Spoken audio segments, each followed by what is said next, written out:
warahmatullahi wabarakatuh. Berjumpa lagi di pembelajaran online sejarah kelas 10. Di sini di materi terakhir yaitu materi 4 bab 3. Nah, tentang tradisi lisan.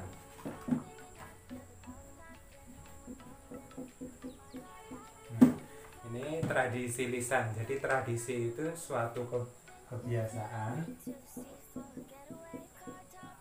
Nah, kalau lisan itu tentang ucapan atau omongan melalui lisan atau melalui omongan. Jadi yang dibahas di sini adalah suatu kebiasaan tentang berbicara. Ini maksudnya ini di dalam sejarah ini itu yang dimaksud dengan cerita-cerita zaman dahulu yang disampaikan ke orang lain melalui bahasa lisan, bukan bahasa tulis atau di dalam sebuah buku. Jadi suatu cerita-cerita yang zaman dahulu ceritanya itu disampaikan lewat mulut ke mulut. Nah, itu yang dinamakan tradisi lisan. Nah, cerita-cerita itu berkembang dari zaman dahulu sampai sekarang itu masih orang banyak yang mempercayainya. Padahal terkadang cerita itu bisa dikatakan fiktif ataupun bisa nyata. Nah, kita langsung saja ke materi yang pertama, itu yaitu contoh dari tradisi lisan di sini. Yang pertama itu dongeng. Nah, dongeng di sini pengertiannya adalah merupakan cerita pendek kolektif kesusastraan lisan. Nah, di sini dongeng itu dibagi menjadi dua. Ada binatang dan yang kedua itu biasa. Nah, kalau dongeng binatang di sini bisa ditebak, berarti cerita-ceritanya itu berupa binatang. Nah, bisa dicontohnya itu cerita-cerita binatang, cerita dongeng itu si kancil anak nakal. Nah, di situ yang ceritanya itu si kancilnya suka mencuri timun. Nah, di situ cerita contoh dari dongeng binatang. Seolah-olah cerita itu memang ada pada waktu dulu itu ada kisahnya si kancil memang suka mencuri timun seperti itu. Nah, kalau dongeng biasa ini yang dimaksud ini manusia. Cerita dongeng yang berupa manusia. Contohnya ada si bawang putih, bawang merah. Nah, di sini si bawang putih, bawang merah itu ceritanya kurang lebih seperti ini. Si bawang putih itu selalu disiksa oleh bawang merah dan ibunya. Pada waktu itu seiring jalan waktu sering disiksa, suatu saat dia akan menemukan seorang pangeran. Nah, ceritanya seperti itu karena kesabaran dari si bawang putih. Nah, berikutnya selain bawang putih, bawang merah, nah di sini contohnya bawang putih, bawang merah. Nah, itu ada lagi contohnya di sini ada namanya Sangkuriang. Nah, Sangkuriang cerita dari Jawa Barat. Tapi kalau bawang putih, bawang merah ini asalnya itu dari Jakarta.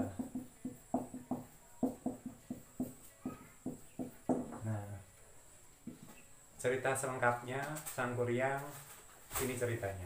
Sangkuriang berawal dari cerita seperti ini. Dulu si Dayang Sumbi itu mencintai seorang laki-laki yang umurnya jauh lebih tua daripada dia. Oleh sebab itu, si orang tua dari Dayang Sumbi itu tidak menyetujuinya. Dia adalah seorang raja dan ratu di Jawa Barat pada waktu itu. Nah, dia tidak menyetujui karena yang pertama itu dia yang dia cintai si Dayang Sumbi itu lebih tua.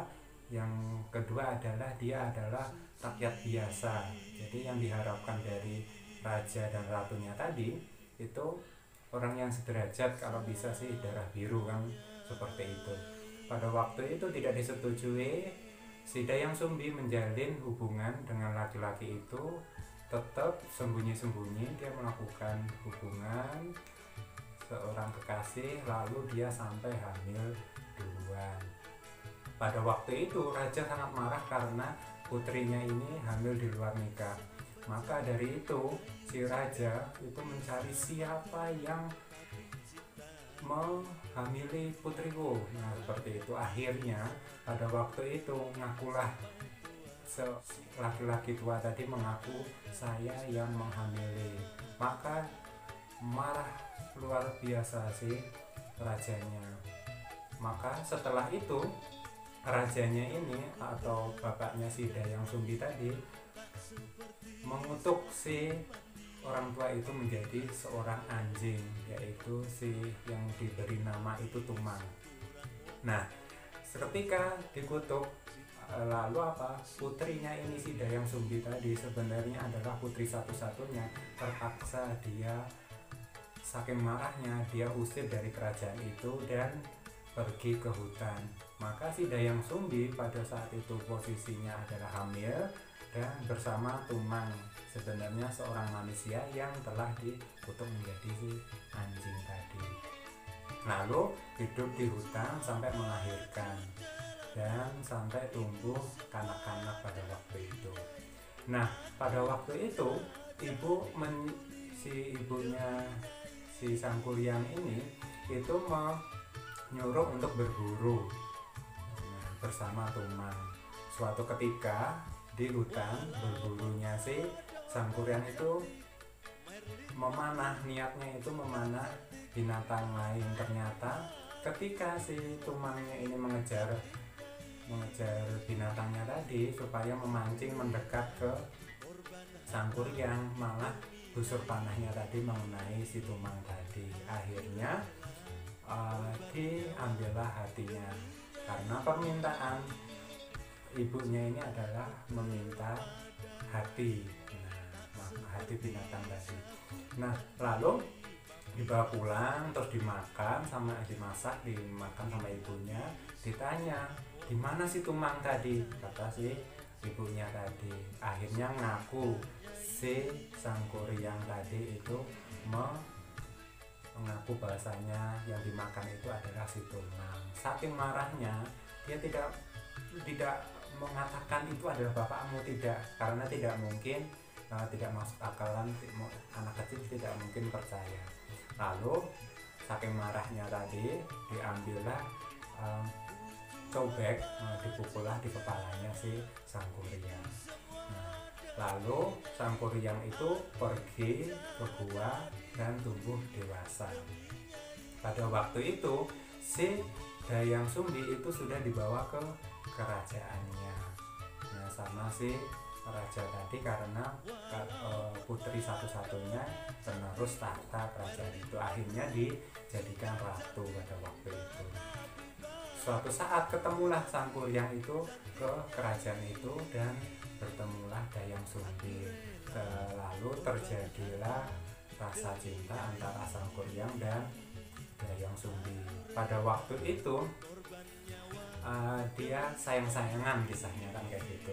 Si Dayang Sumbi itu duduk, lalu si Sangkuriangnya itu kepalanya di pahanya si Dayang Sumbi. Nah pada waktu itu mengelus, apakah kamu cinta beneran sama saya, dan seterusnya pada waktu itu. Nah memang iya, ternyata ketika kepalanya yang ditatok dengan cobek tadi itu dirabanya sama si Dayang Sumbi. Akhirnya ini adalah anak saya. Ketika dia mau ngomong seperti itu, tidak mungkin Sangkuriang, maka dia tidak akan percaya. Nah pada waktu itu, nah lalu untuk menolaknya lamaran Sangkuriang, kan ini mau jadi suaminya, syaratnya mau dipenuhi, nah kan kayak gitu. Maka untuk menolaknya apa, dia disuruh si Sangkuriang tadi disuruh membuat bendungan, kapal atau perahu untuk berbulan madu sama Dayang Sumbi tadi. Nah ketika membuatnya itu waktunya hanya boleh 1 malam. Nah maka dikerjakan. Nah ternyata mau jadi. Nah si Dayang Sumbi ini ketakutan kalau jadi seperti apa. Nah Maka disuruhlah rakyatnya itu untuk membakar lumbung-lumbung padi supaya ayam itu berkokok, menanda bahwasanya itu sudah terbitnya matahari, padahal itu belum, masih dini hari. Nah, pada waktu itu akhirnya sang kuryang ini gagal karena ibunya ini kisahnya menggagalkannya, misalnya kan kayak gitu. Lalu sang kuryang tidak terima, perahunya ini ditendang terpelungkup, jadilah sebuah gunung yang disebut dengan Gunung Tatukan Perahu. Maka perempuan itu atau si Dayang Sumbi tadi mengatakan, aku ini ibumu. Ya sang kuryang nggak akan percaya kan kayak gitu. Ya sudah, kalau nggak percaya, kamu tidak akan memiliki saya atau ibumu sendiri. Nah, waktu itu aku gimana pun pengen menjadi suamimu kan, seperti itu. Nah, tidak akan mungkin, berubahlah menjadi sebuah tanaman, yaitu bunga melati. Akhirnya sang kuryang menyesal. Nah, itu tadi cerita dari sang kuryang. Kita lanjut ke bagian nomor 2, yaitu mitos. Nah, mitos itu ceritanya itu mengandung unsur kebaikan atau suci. Nah, ceritanya itu tentang gaib. Nah, dan tokohnya atau si yang jadi tokohnya utamanya itu adalah setengah manusia atau dewa, maksudnya seperti itu. Nah, di sini ada pengertiannya. Mitos atau myth adalah cerita yang memiliki latar belakang sejarah, dipercaya oleh masyarakat sebagai cerita yang benar-benar terjadi, dianggap suci. Maksudnya itu adalah si tokohnya ini mengajarkan tentang kebaikan. Banyak mengandung hal-hal gaib, berarti ini berhubungan dengan alam sebelah atau alam lain, dan umumnya ditokohi oleh dewa atau setengah dewa. Jadi setengah dewa ini adalah setengahnya manusia dan setengahnya dewa, atau dewa semua kan kayak gitu si tokohnya. Nah, di sini ini dibagi menjadi 2, dalam negeri dan luar negeri di sini, atau mitos Indonesia. Nah, sini Indonesia atau mitos luar negeri. Nah, entah itu Arab, entah itu India, ya intinya yang bagian nomor 2 itu digolongkan yang luar negeri. Itu ceritanya apa saja kan kayak gitu. Nah, kalau mitos Indonesia, nah bisa ditebak contohnya apa, tentang mengajarkan kebaikan, tokohnya bukan manusia, bisa setengah dewa atau setengah manusia. Nah, di sini kalau di Indonesia itu contohnya itu adalah Nyi Roro Kidul. Nah, Nyi Roro Kidul tentang pantai selatan. Nah, selengkapnya ini ceritanya. Cerita Nyi Roro Kidul berawal dari cerita Jakatarup, yaitu para bidadari yang turun ke bumi mandi di telaga. Para bidadari itu mandi, lalu datanglah seorang Jakatarup yang mengintip dan mengambil salah satu selendang dari 7 bidadari itu, yaitu Nawang Wulan, diambilnya. Setelah mereka mandi, mereka mencari selendangnya masing-masing. Ternyata selendang Nawang Wulan pun tidak ada. Kemudian hari pun sudah petang dan ke-6 bidadari itu pergi ke kayangan. Setelah itu Jakatarup berpura-pura untuk menolong Nawang Wulan untuk memberi pakaian. Kemudian dibawa pulang. Seiring jalannya waktu, mereka pun menikah dan mempunyai anak. Suatu saat Nawang Wulan menemukan selendangnya di tumpukan lumbung padi. Saat itu Nawang Wulan sangatlah kecewa ternyata Jakatarupa yang menyembunyikan selendangnya Nawang Wulan. Akhirnya Nawang Wulan pun meninggalkan Jakatarup. Ketika di Kayangan, keenam bidadari dan penghuni Kayangan tidak menyetujui bahwasanya Nawang Wulan tinggal di Kayangan. Karena apa? Semua bidadari itu adalah suci dan masih perawan, sedangkan Nawang Wulan sudah tidak perawan dan sudah mempunyai anak. Akhirnya Nawang Wulan pun turun ke bumi. Ketika turun ke bumi, dia melihat anaknya dan Jakatarup. Maka dia berpikir, saya sangat kecewa terhadap Jakatarup dan tidak mungkin tinggal di sini. Maka dia pergi ke pantai, yaitu pantai Parangtritis. Dia berpikir kalau di bumi itu dia tidak bisa dan tidak bisa untuk hidup, dan di Kayangan tidak bisa hidup, maka dia berpikir untuk tinggal di laut. Suatu ketika di laut itu ada raja yang sangat kejam, yaitu raja laut yang sangat kejam terhadap prajuritnya. Nah, lalu prajurit itu disiksa.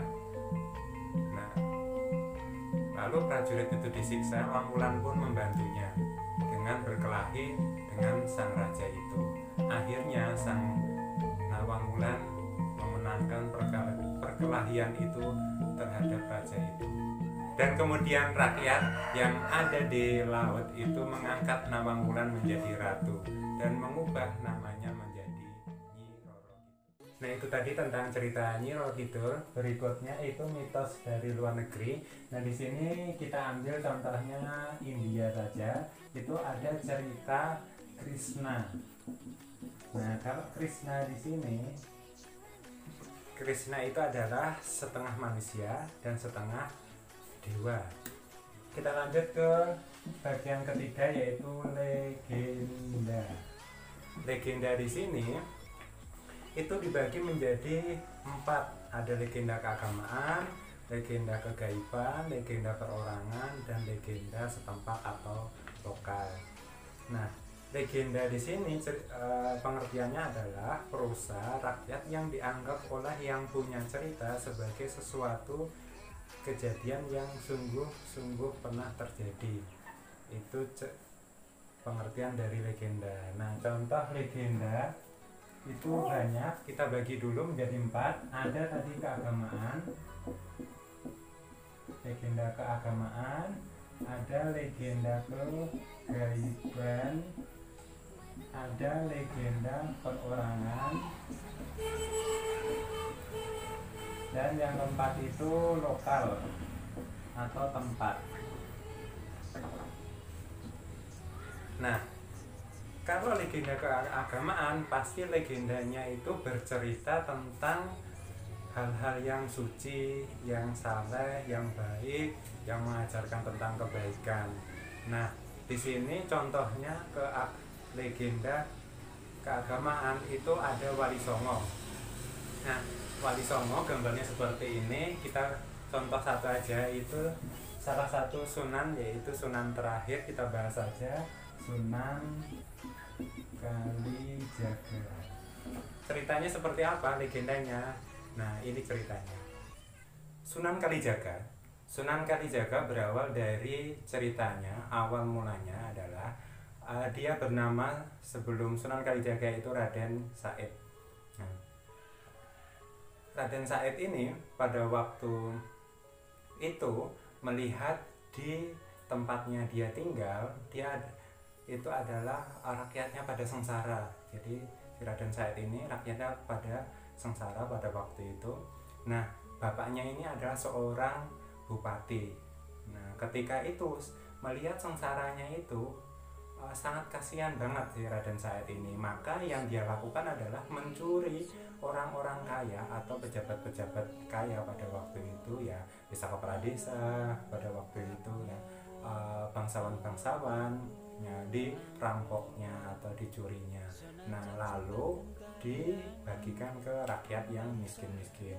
eh, dia anggap bahwasanya memberi harta seperti itu dengan cara mencuri itu yang dilakukan dia itu benar, maka dia lakukan terus pada waktu itu.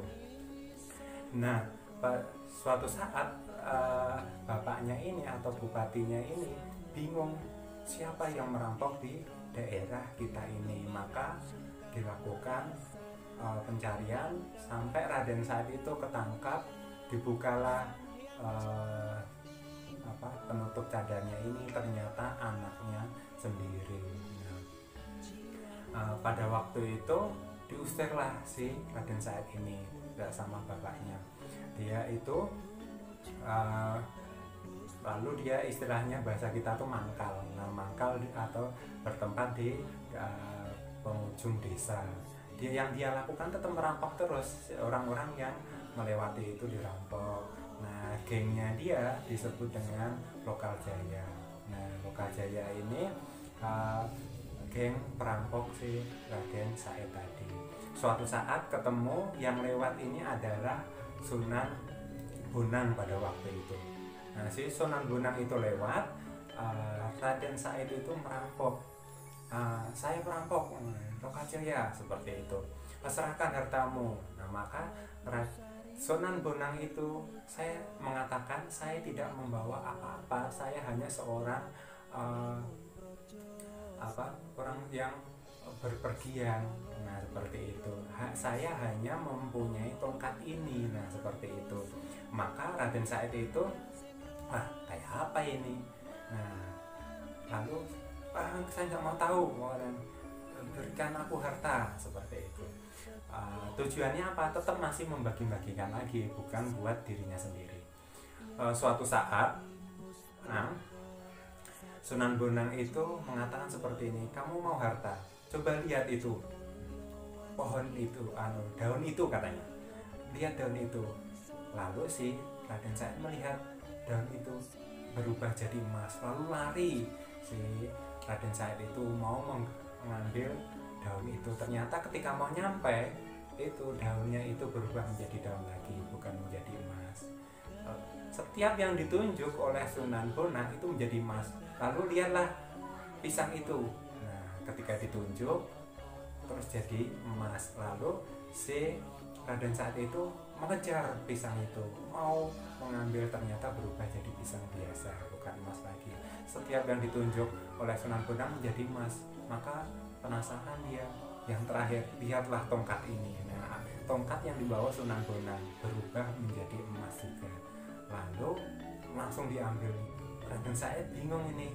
Wah, kalau saya hanya mendapatkan, dalam hatinya dia, kalau saya hanya mendapatkan tongkat emas ini, besok saya ini emas ini habis, enggak bisa lagi untuk dapat emas lagi. Maka yang dipikirkan oleh oleh Raden Said, maaf ya, belum menjadi Sunan dia, Raden Said tadi mengatakan, ini saya harus dapat ilmunya, gimana merubah benda menjadi emas. Itu pikiran dia. Lalu Raden Said mengatakan, saya sudah tidak butuh emas ini, saya mau jadi muridmu, wahai Sunan Bonang. Pada waktu itu, kamu mau jadi muridku, kata Sunan Bonang. Ya sudah, dibawa ke pinggir sungai pada waktu itu. Nah, ke pinggir sungai. Nah, Sunan Bonang berkata seperti ini, kalau kamu mau jadi muridku, ini si tongkat ini saya tancapkan, cabutlah wahai Raden Said. Nah, ketika itu Raden Said itu mencoba menyabutnya, itu tidak bisa. Nah, ketika tidak bisa itu, maka dicoba lagi sampai tidak bisa. Nah, tidak bisa kan, kata Sunan Bonang. Kalau tidak bisa, silahkan kamu semedi di sini. Kalau kamu nanti ketemu guru sejatimu, maka kamu bisa mencabutnya. Lalu bersemedilah di sini atau merenunglah di sini di pinggir sungai. Nanti kalau sudah tahu jawabannya, nah, dia itu yang disuruh Bonang itu adalah mencari guru sejati. Kalau saya gurumu, oke, tapi guru bisa dikatakan ya guru sesaat, tapi yang guru benar-benar sejati itu kamu cari dulu. Kalau sudah ketemu, bisa kamu angkat, saya angkat kamu menjadi muridku, kan seperti itu. Maka dia bertapa, si Raden Said itu bertapa. Ketika bertapa di situ, ditinggallah Sunan Bonang meninggalkan itu. Nah, lalu dalam pertapaannya itu ketemulah gurunya. Siapa gurunya itu? Ternyata diri sendiri atau roh yang lain atau sukma yang lain itu ketemu dia. Nah, disitulah ketemu gurunya itu adalah diri sendiri. Contoh, di dalam manusia itu kita sebenarnya punya guru yang bisa mengendalikan kita sendiri. Kita menjadi orang jahat bisa, kita menjadi orang baik bisa. Itu atas yang sebenarnya yang mengingatkan itu siapa? Sebenarnya diri kita sendiri itu bisa berpikir untuk menjadi orang baik ataupun menjadi orang jahat. Maka ketemulah gurunya itu. Nah, seketika itu Sunan Bonang itu kembali untuk mengecek si Raden Said tadi. Sudah ketemukah Raden Said? Nah, ya saya sendiri, Kanjeng Sunan. Nah, seperti itu. Maka cobalah cabut tongkat ini. Nah, tongkatnya lalu dicabut. Dengan mudahnya Raden Said itu mencabutnya tongkat Sunan Bonang. Nah, baiklah, karena kamu bisa mencabut tongkat ini, maka kamu saya angkat menjadi murid, dan kamu saya angkat menjadi sunan, yaitu sunan. Nah, itu tadi cerita tentang Sunan Kalijaga yang dari perjuangan dari awal hingga dia menjadi seorang sunan, yaitu Sunan Kalijaga. Berikutnya adalah legenda kegaiban. Nah, legenda kegaiban ini berhubungan tentang alam sebelah. Contohnya apa? Ada pocong, ada genderuwo, sundel bolong, ada kuntilanak dan lain-lain. Nah, sekarang kita contoh pocong, penjelasannya seperti ini.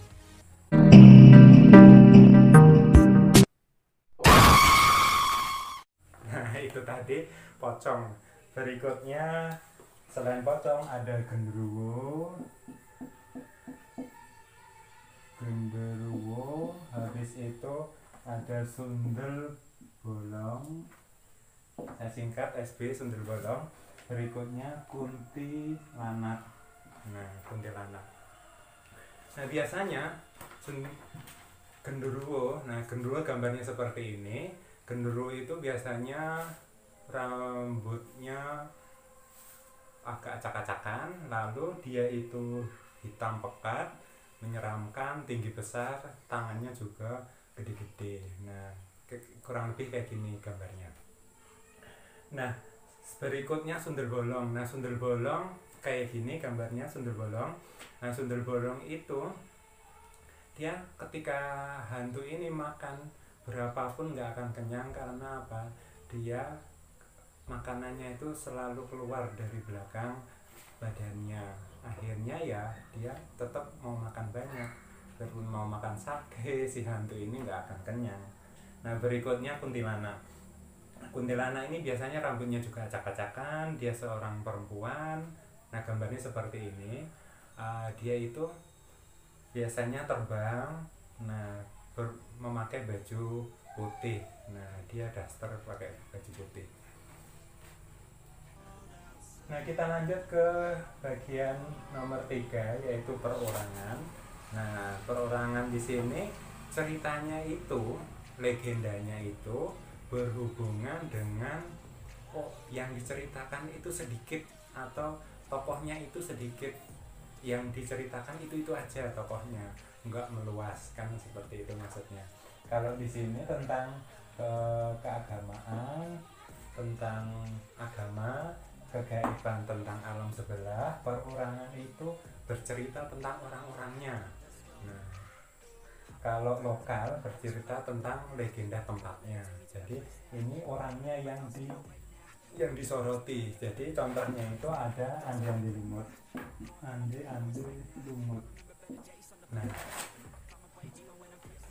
ini ceritanya.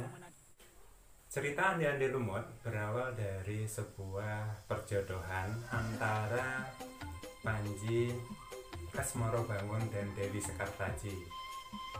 Panji Asmorobangun putra dari Kerajaan Kediri dan Dewi Sekartaji putri dari Kerajaan Jenggala. Kerajaan Jenggala dan Kediri itu mempunyai tujuan yang sama untuk menjodohkan anak mereka. Ketika perjodohan itu, pihak dari Kerajaan Kediri itu ada yang tidak menyetujuinya. Lalu ketika perempuan atau Dewi Sekartaji ini datang ke Kerajaan Kediri, keluarga yang tidak menyetujui perjodohan itu mengata-ngatai si Dewi Sekartaji. Kemudian Dewi Sekartaji pergi dari kerajaan itu karena sangat kecewa, dan perginya itu ke suatu desa dadapan. Maka sang pangeran atau Panji Asmorobangun ini mencari makna calon istriku ini. Maka dia mengembara dengan ikut ibu angkatnya dan merubah namanya menjadi Andi-Andi Lumut. Ketika itu Dewi Sekartaji di desa dadapan, maka dia mencari tempat tinggal, dan di situ menemui seorang janda dan mempunyai 3 anak. Kemudian Dewi Sekartaji diangkat menjadi anaknya dan diganti namanya menjadi Kelenteng Kuning. Kelenteng Kuning itu selalu disiksa sama ibu dan saudara-saudara tirinya. Mereka disuruh-suruh menyapu, mengepel, dan selalu disiksa. Suatu saat Andi-Andi Lumut itu mencari jodohnya dengan cara sayembara. Berita sayembara itu terdengar oleh para kelenteng-kelenteng. Akhirnya para kelenteng, yaitu kelenteng abang, kelenteng biru, dan kelenteng ungu, kelenteng kuning dilarang untuk mengikuti. Karena apa? Takut kelenteng kuning lah yang terpilih. Akhirnya si kelenteng kuning itu dikasih reti nya ayam, atau bahasa lainnya itu telek, supaya si kelenteng kuning itu tidak menang dalam sayembara itu.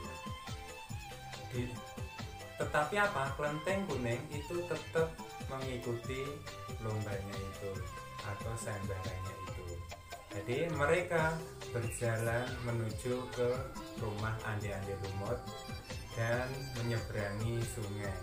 Ketiga saudara tirinya ini berangkat duluan, berjalan lalu melewati sungai. Nah, gimana ini caranya untuk menyeberanginya? Dia bingung, perahu tidak ada. Nah, ternyata di situ ada Yuyu Kangkang. Maka Yuyu Kangkang ini menawar bantuan untuk menyeberangi para kelenteng tersebut dengan syarat dicium. Maka ketiga kelenteng ini, merah, biru, sama ungu ini bingung, gimana ini harus mencium. Dengan terpaksalah para kelenteng ini mau mencium Yuyu Kangkang sebagai imbalan menyeberanginya. Lalu dicium, 1 dilewatkan ke sungai, cium lagi 1 kelenteng biru dilewatkan, 1 lagi kelenteng ungu dilewatkan, seperti itu. Nah, akhirnya mereka bisa melewati sungai, lalu nyampelah ke pangeran itu, yaitu Andi-Andi Lumut. Kemudian si kelenteng kuning itu berangkat terakhir, lalu menyeberangi sungai juga dan meminta tolong kepada Yuyu Kangkang. Nah, ya wahai Yuyu Kangkang, saya seberangkan ke desa dadapan. Nah, seperti itu, ke seberang sungai. Lalu apa? Si Yuyu Kangkang ini tidak mau, karena apa? Mukanya ini bau gembelek atau nya ayam, setelah itu gimana ini, berpikir si kelenteng kuning ini supaya mau diseberangkan. Akhirnya Yoyo Kangkang dikasih imbalan, kalau mau dikasih imbalan bibit cabai. Dan selendang ini yang saya punya, maka selendang dan bibit cabai itu dikasihkan kepada Yoyo Kangkang. Karena Yoyo Kangkang itu sebenarnya nggak ikhlas, ya sudahlah, seberangkan saja. Maka kelenteng kuning diseberangkan dan nyampe ke sayembara itu. Ternyata apa? Ketika nyampe sayembara itu, si Ande-Ande Lumut itu tidak mau. Wah, kelenteng abang ini bekas ciuman Yoyo Kangkang, kelenteng biru bekas ciuman Yoyo Kangkang, kelenteng dan kelenteng ungu sama saja bekas ciuman Yoyo Kangkang. Saya itu, kata Ande-Ande Lumut, mau yang benar-benar suci, yang benar-benar bisa menjadi istriku yang benar-benar baik, katanya seperti itu. Ternyata kelenteng kuning datang dan dilihat, wah ini suci, biarpun mukanya ini gak karuan, hitam semua, dia mau menerima. Nah, menerima si kelenteng kuning menjadi istrinya, calon istrinya. Lalu ketika si kelenteng kuning ini cuci muka, maka terlihatlah, wih, ini yang dulu calon istriku, Dewi Sekartaji kan kamu? Iya Kakang. Nah, akhir, ya Kakang Panji Asmarobangun, ternyata kita berjodoh ya. Nah, akhirnya mereka itu menikah. Nah, itu tadi cerita Ande-Ande Lumut. Kita lanjut ke lokal atau tempat. Berarti legendanya di sini, legenda yang menceritakan tempat itu, bisa terjadinya tempat itu. Nah, dan yang lainnya, contohnya ini ada Danau Toba, ada Tangkuban Perahu. Nah, Tangkuban Perahu sebenarnya itu cerita awalnya itu cerita Sangkuriang. Ketika membahas tentang Sangkuriang atau manusianya, maka itu disebut dengan masuk ke dongeng. Tetapi kalau terjadinya Tangkuban Perahunya yang dibahas, maka itu ceritanya adalah legenda lokal atau tempat. Seperti itu. Nah, berikutnya di sini ada upacara. Nah, banyak upacara-upacara. Kita lanjut ke nomor 4. Nah, di sini upacara. Nah, upacara di sini banyak macam-macamnya. Di sini ada upacara tentang penguburan. Berarti seseorang yang telah dikubur zaman dahulu tuh seperti apa prosesnya kan? Kalau zaman sekarang sih pasti kalian pada tahu. Tapi kalau zaman dulu proses penguburannya itu berbeda dengan zaman sekarang. Nah, zaman dulu itu ada kepercayaan bahwasanya ada orang yang meninggal itu rohnya itu tidak jauh di sekitar kita. Maka biasanya kepercayaan itu bisa si rohnya itu nanti dipanggil untuk menyelamatkan diri kita. Nah, itu kepercayaan zaman dulu. Maka penguburannya itu jangan jauh-jauh dengan kita, atau bisa ditempatkan di tempat-tempat tinggi, contohnya gunung dan sebagainya. Itu tentang penguburan zaman dahulu. Berikutnya ada perkawinan atau pernikahan. Di sini contohnya kurang lebih ya sama antara zaman sekarang, tetapi proses-prosesnya beda. Jadi sama sekarang, kalau sekarang itu dimeriahkan kan seperti itu, ketika pernikahan sesosok laki-laki dan perempuan ditemukan. Berikutnya upacara kepala suku. Nah, di sini ini seorang tokoh pemimpin itu disahkan atau dikukuhkan, itu ada prosesinya juga.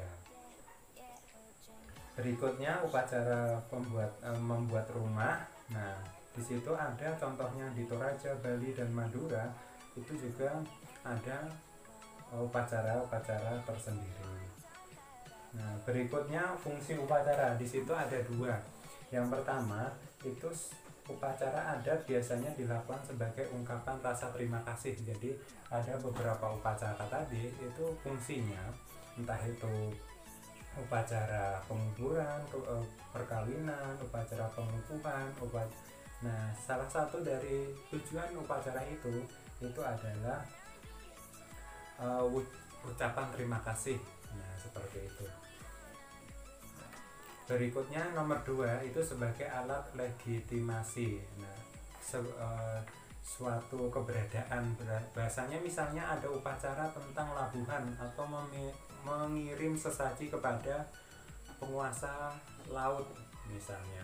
Nah, upacara di situ, orang yang melakukan upacara itu dia percaya bahwasanya memang ada kebenaran, ada penguasanya di situ. Nah, maka disebut dengan alat legitimasi. Berikutnya yang terakhir itu adalah nyanyian rakyat. Nah, yang nomor 5 itu nyanyian rakyat. Nah, nyanyian rakyat di sini itu nyanyian-nyanyian yang memang dari dulu itu diciptakan untuk beberapa fungsi. Salah satunya itu adalah sarana kreatif atau sarana untuk hiburan. Jadi lagu yang diciptakan, lagu-lagu tradisional ini yang dimaksud ini tujuannya untuk menghibur orang lain.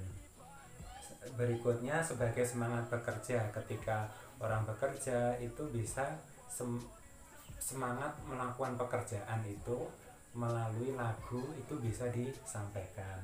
Ya, contohnya itu ada Bulukis Kuntul Baris yang lagu ini berasal dari Jawa Timur. Berikutnya sebagai protes sosial. Ketika manusia atau sekelompok orang itu tidak suka dengan kepemimpinan, nah bisa dibuatkan lagu untuk memprotes kepemimpinan itu. Yang terakhir itu sebagai memelihara sejarah setempat dan klan. Di sini ada Huhu, dari Nias, dan yang lainnya. Demikian penjelasan dari materi 4 bab 3. Nah, di sini kurang lebihnya saya mohon maaf. Cukup sekian. Assalamualaikum warahmatullahi wabarakatuh. Religiously, so I don't repeat history, and people